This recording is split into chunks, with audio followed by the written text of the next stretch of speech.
Oh, creativity, I think, comes from being childlike and magic. If you don't have wonder, then I don't think you can create.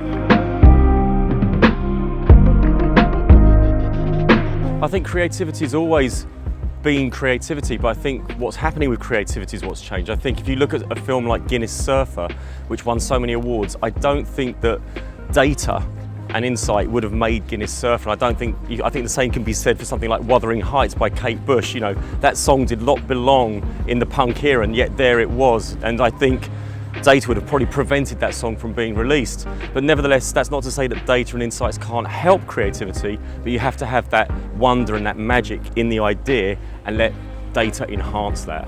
Emotional intelligence applied to data, I think, is the most important thing.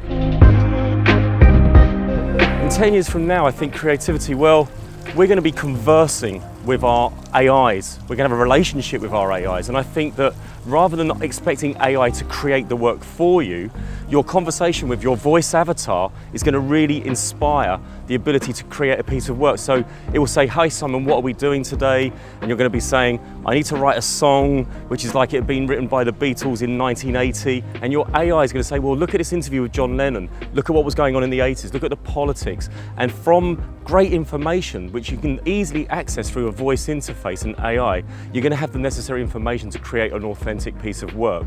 Don't expect it to create the work for you. Expect it to feed your mind to enable you to do that work for yourself creatively.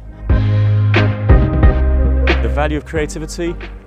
Through emotion, I suppose. I suppose if people resonate, if it resonates, people will engage with it. You know, I'm not saying that likes and shares are the only thing in the world, but if people aren't engaging with your piece of work, I don't think you've clearly connected. Well, my family. I've got 3 children who are 20, 16 and 14. They're the craziest bunch of kids you could ever meet.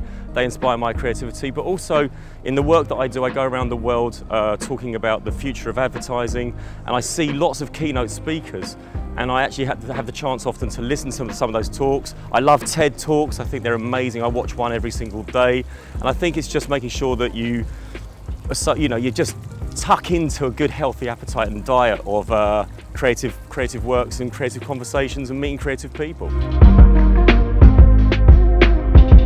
Oh, the next person I'd like to be interviewed is my colleague, actually, my fellow futurist, partner in crime, Elena Corchero. She's an ex-MIT student, product designer. I think she'd be well worth interviewing in your next session.